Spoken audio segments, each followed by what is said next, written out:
Assalamualaikum warahmatullahi wabarakatuh. Perkenalkan, saya Yusnani, saya dari program studi Teknik Informatika kelas 3A1 semester 3. Baik, di sini saya akan menjelaskan tentang materi perkembangan sistem operasi dari generasi pertama sampai generasi kelima. Sejarah perkembangan sistem komputer adalah sejarah yang terkait dengan perkembangan sistem operasi, di mana dapat dikelompokkan menjadi 5 kurun waktu. Yang pertama, generasi pertama. Generasi pertama ini berkisar antara 1945 sampai 1955. Generasi ini adalah awal pengembangan sistem komputasi elektronik, mengganti gagasan-gagasan mesin komputasi mekanis. Manusia memerlukan perangkat komputasi untuk mengatasi keterbatasannya dalam melaksanakan komputasi. Manusia mempunyai keterbatasan dalam komputasi, yaitu pertama, kecepatan penghitung manusia terbatas.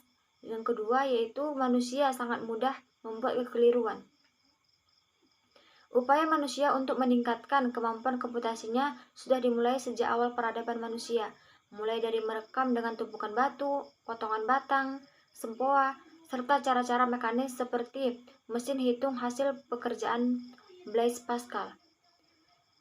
Sebelum penciptaan komputer elektronik, manusia sudah berusaha membuat komputer mekanis, yaitu komputer yang menggunakan gerak dari benda-benda plastik, namun tidak sampai pada level elektron, serta tidak menggunakan listrik sebagai pembangkitnya. Komputer mekanis ini sudah mempunyai banyak keterbatasan yang menyebabkan kegagalan. Komputer mekanis mempunyai dua kelemahan, yaitu kecepatan komputasi dibatasi inersia bagian-bagian yang memperagakan usaha.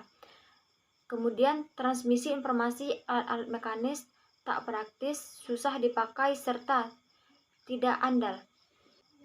Pada generasi pertama ini belum tersedia sistem operasi. Sistem komputer diberi instruksi yang harus dikerjakan secara langsung. Generasi kedua berkisar antara 1955 sampai 1965.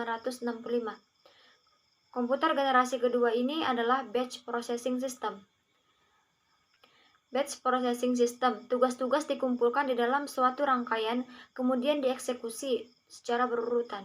Pada generasi ini, tugas-tugas adalah program-program yang harus dikerjakan oleh komputer. Program-program itu dilakukan di tab. Pada awal generasi ini, sistem komputer belum dilengkapi oleh sistem operasi, namun beberapa fungsi dasar sistem operasi telah tersedia, seperti misalnya FMS dan IBSYS, yang memberikan layanan perangkat keras adalah babak fungsi dari sistem operasi modern. Selanjutnya, generasi ketiga. Generasi ketiga berkisar antara 1965 sampai 1980. Sistem operasi dikembangkan sebagai melayani banyak pemakai interaktif sekaligus. Pemakai-pemakai interaktif berkomunikasi dengan komputer lewat terminal secara online atau yang dihubungkan secara langsung ke satu komputer. Sistem komputer menjadi multi-user dan multi-program. Multi-user yaitu sekaligus dipakai oleh banyak orang, sedangkan multi-program yaitu sekaligus melayani banyak program. Dengan telah tersedianya multi-user, membuat para pemakai yang berinteraksi langsung dengan komputer dapat sekaligus banyak memakai komputer.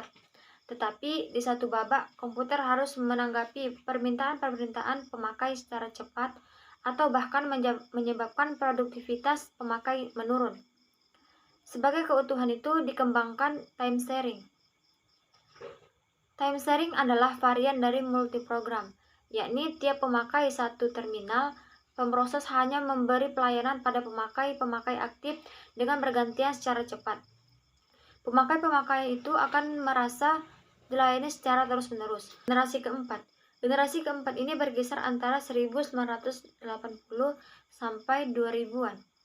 Pada generasi keempat ini, sistem operasi tak lagi hanya diperuntukkan sebagai satu mode pengolahan, tetapi sudah ditujukan sebagai banyak mode pengolahan. Misalnya mendukung batch processing, time sharing, networking, dan real-time application processing.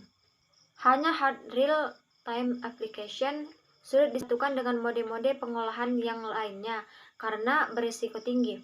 Generasi keempat ini ditandai dengan berkembang dan meningkatnya kemampuan komputer desktop atau komputer pribadi dan teknologi jaringan. Jaringan TCP atau IP sudah mulai dipakai secara lapang oleh kalangan militer, peneliti, perguruan tinggi, dan warga secara umum. Selanjutnya, generasi kelima. Generasi kelima ini dimulai pada tahun 2000-an sampai sekarang. Perkembangan terjadi pada komputer yang bukan hanya menunjukkan pada perubahan prosesornya, namun muncul dalam bangun-bangun yang lebih mini.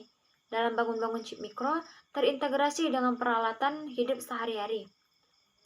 Komputer berukuran kecil atau yang disebut nano komputer dapat ditemukan pada telepon seluler, alat permainan atau PlayStation, televisi, mobil, peralatan hiburan, dan alat-alat sensor lainnya.